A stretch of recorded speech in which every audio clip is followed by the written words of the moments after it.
Hello, I'm Zach Grinspan. I direct the Pediatric Epilepsy Program at Weill Cornell Medicine. I'm a pediatric epilepsy physician. Some of you have heard this talk before, and so my apologies. This is my fourth time giving it at this hotel. But I'm happy to share with you what we've been finding. So we've been doing a clinical trial of this medicine, phenylbutyrate, for monogenic developmental and epileptic encephalopathies. We started with STXBP1, SLC6A1, and we've expanded it to all DEEs where there's a known gene, and we've included some GABA-A receptor mutation children in that study, which is why I'm here. These are my disclosures. So I always start by thanking the families. I know there are some here and listening. The way that this study got launched was really by enthusiasm from the families, by money that they raised through their foundations. They got us going, and then once we showed that there was a there, we were able to get some money from Amgen as well. Horizon was very generous and gave us this drug to start with because it costs $800,000 a year. And then Amgen has picked that up and continued to support us. And I also wanted to thank our team. We have this amazing team at Cornell, as well as Children's Hospital of Colorado, where we've collaborated. It's a two-center study, and it's actually been a real joy. We've built our team quite a bit based on this study and had a lot of fun collaborating with Colorado. So, for phenylbutyrate. This is an FDA-approved drug for something else, for urea cycle disorders. It lowers serum ammonia. It happens to cross the blood-brain barrier, which has been very lucky for us. There's two flavors. There's a sodium phenylbutyrate flavor, which is the gross flavor. This is salty. It's bitter. Many negative choice terms for how this tastes. A neurocompetent person can take it and kind of hold their nose because it lowers their serum ammonia, and they know it's going to make them feel better. But a child with neurodevelopmental disabilities cannot tolerate it.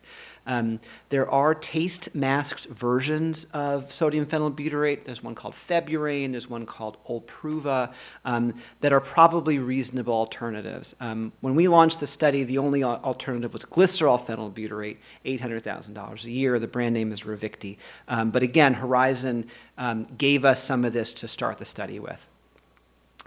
There are a variety of papers. You heard from Dr. Kang about her amazing work. We had a study by Jackie Buret and her lab looking at STXBP1, and it turns out that there are several other genetic disorders that have been thinking about phenylbutyrate for those disorders. For example, STXBP1, which is involved in releasing neurotransmitters. It's involved in the fusion of the synaptic vesicle to the synapse. SLC6A1, this is involved in GABA reuptake at the synapse. GABA-A receptor, this is us, this group here, which is like the chief listener for inhibitory signaling in the central nervous system. LGI1, there's some data for. This is a synaptic organizer. It physically connects the presynapse to the postsynapse. SLC6A8 is a creatine transporter, and there's some data it may help with that disorder.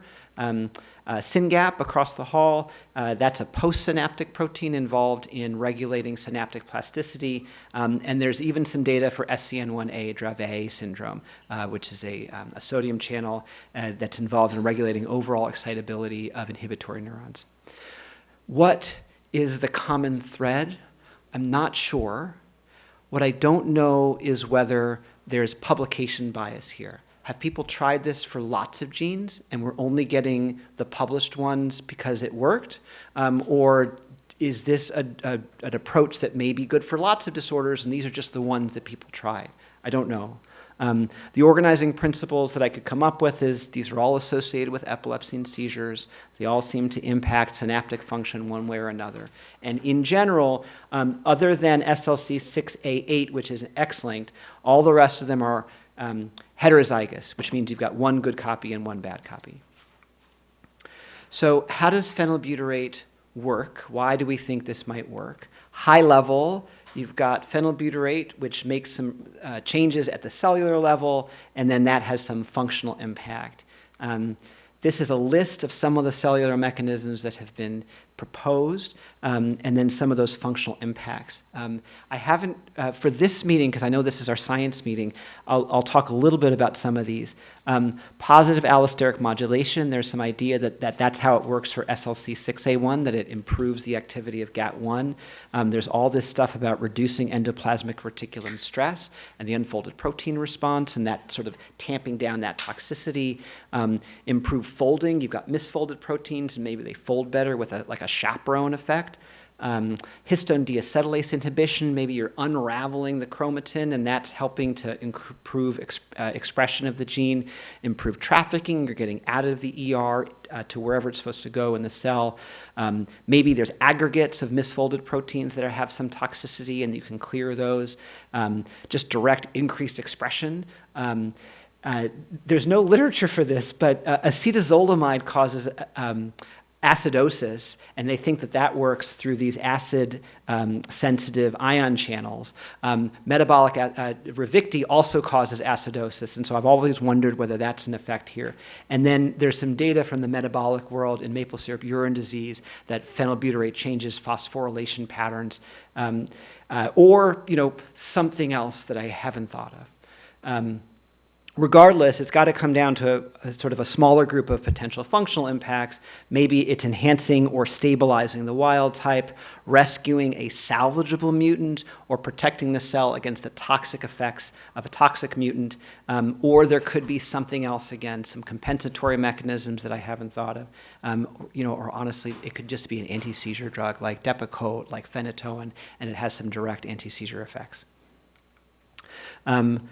We were sufficiently convinced by the preclinical data that Dr. Kang showed and that Dr. Bure had with STXBP1 that we launched a clinical trial.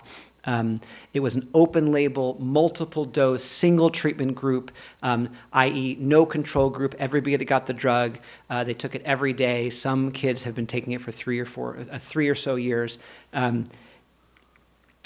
We enrolled the kids. We followed them for 4 to 6 weeks to understand their seizure frequency. We brought them either to Cornell or Colorado for 3 days and 2 nights video EEG admission. Early participants, we waited 6 weeks, and then later on we wanted to be closer to more traditional anti-seizure medication trials, and so we moved to 12. We brought them back for a 2-day, 1-night EEG admission. And then they had the choice of either weaning off, which a few have done. The majority of kids have decided to stay on, and we have access through December 2025 to the drug. We have published our initial results for the first 2 disorders on a preprint server. I'm hopeful that the journals also like the paper, and we're waiting to hear from them. So this is out and downloadable for review. Safety and tolerability has been lovely, mostly because there are no new side effects. We do have some side effects, and the metabolic acidosis in particular can be challenging to manage. But everything we've seen is in line with what the FDA already knew. And so that was great relief. We worried like maybe we would unleash a horrible epileptic encephalopathy or status epilepticus, and that didn't happen. And the tolerability has also been very nice. There really hasn't been any missed doses, and many children are at or close to the goal dose.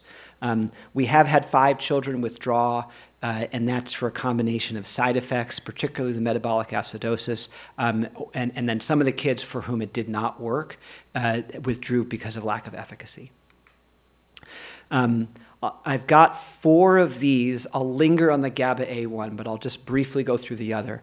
In STXBP1, 6 of the 10 that we treated were responders with substantial reductions in seizures. In SLC6A1, 7 of the 10 were responders, and the 3 that we didn't classify as responders, it's just because we weren't sure what to do with them. One kid never got past 1/3 of the total dose. Another kid didn't actually have seizures after we enrolled, but then developed seizures later, which then went away when we increased the dose. So we're like, is that a success? What is that? And then one child withdrew because of metabolic acidosis. The seizures came back, and we re-enrolled and have had some success controlling the seizures. The SYNGAP, we had 6 responders out of 9 that we've treated, 1 indeterminate. These 2 non-responders clearly did not respond with ongoing, relentlessly refractory seizures. And then this is what you guys are interested in, the GABA-A receptor data. So we treated 5. We're calling 2 responders, and there's 3 that we're still not sure yet how to classify. You'll notice that there's 4 of them have mutations in GABAA1, and the mutations are there, and then we also did a GABARG2. In the 2 responders, they were having fairly frequent seizures. One was having, 1 to 6 seizures most days, of zone-out spells, some jerking once a week, and a convulsion once or twice a month. And when we saw them at 3 months, they had been seizure-free for 2.5 months. So that's sort of our respondingest responder in the GABA-A group. Then we had another responder who went from 1 to 4 per day on most days in a week to less, maybe once per month.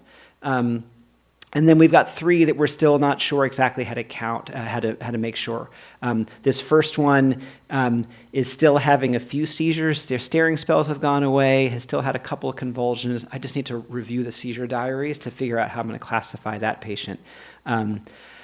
This fourth one was an infant, and I don't think we'll have an answer for efficacy for that child. We admitted her, and the EEG was so active with so many seizures, we could not ethically just say, we'll just give you some phenylbutyrate and come back in 3 months. I gave steroids, we switched up the anti-seizure medicines, and we were very aggressive and actually got certainly the clinical seizures under control. The subclinical seizures have continued. And then the last one on this list, also I just need to review the seizure diaries. It's 1 to 4 per day on most days, and we're down now to like maybe once a week, once a month. But the devil's going to be in the details for that one. So, but my last few slides are what I call a plea for natural history data and EEG biomarkers. And this is more sort of thinking about the research for the future.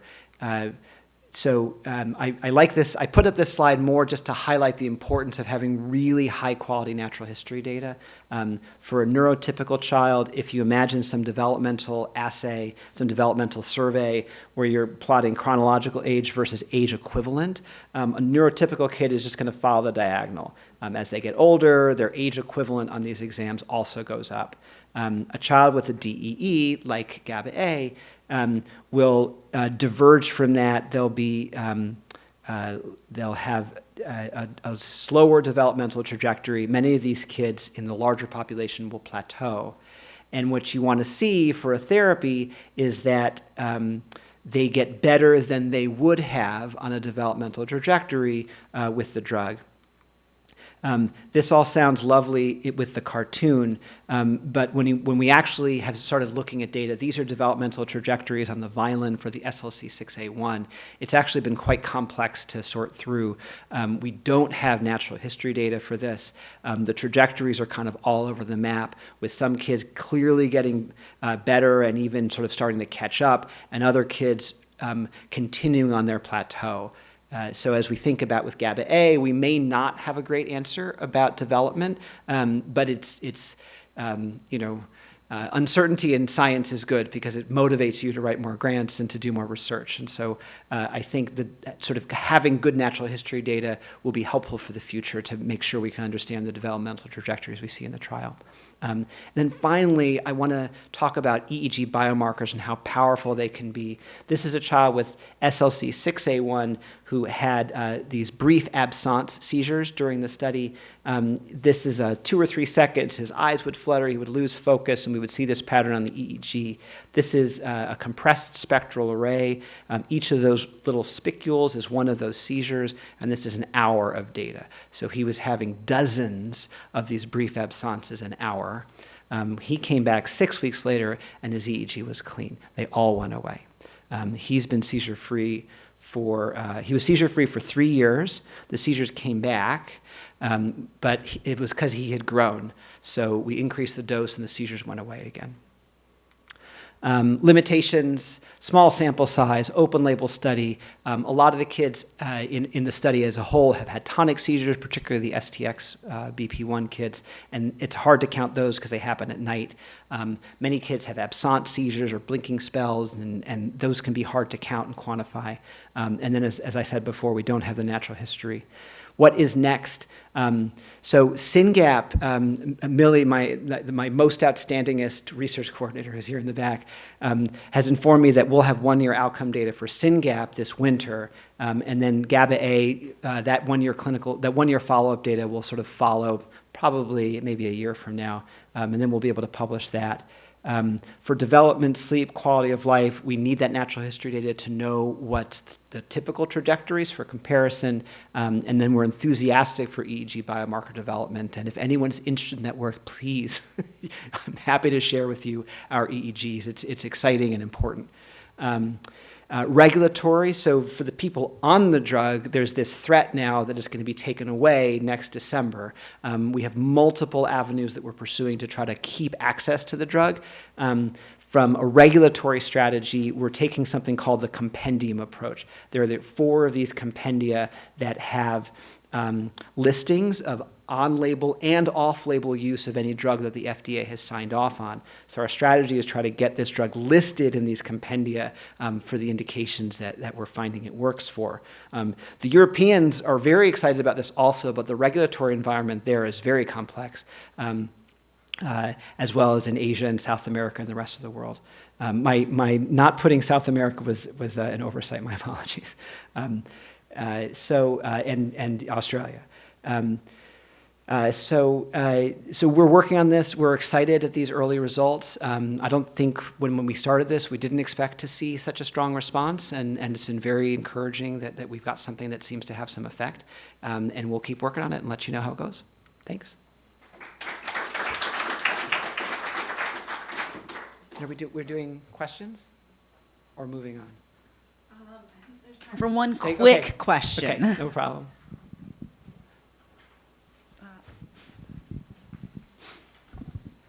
There's been an increase in the N of 1 trial protocols where you use your patient as an internal control.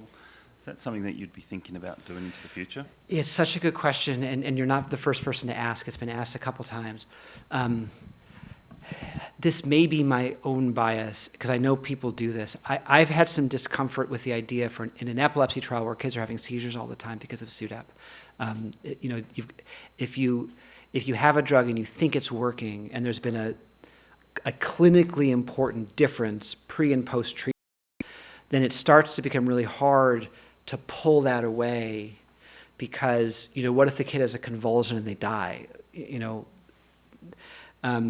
So scientifically, it makes sense, and I know for like there's a history of that with focal epilepsy, where people have these focal seizures and they don't really convulse, and there doesn't seem to be a SUDEP risk. But I've just been uncomfortable in the DE because the Dravet kids die from SUDEP, and GABA-A, I think we're probably early. We don't really know what the SUDEP rate is. So that's been my, what's that?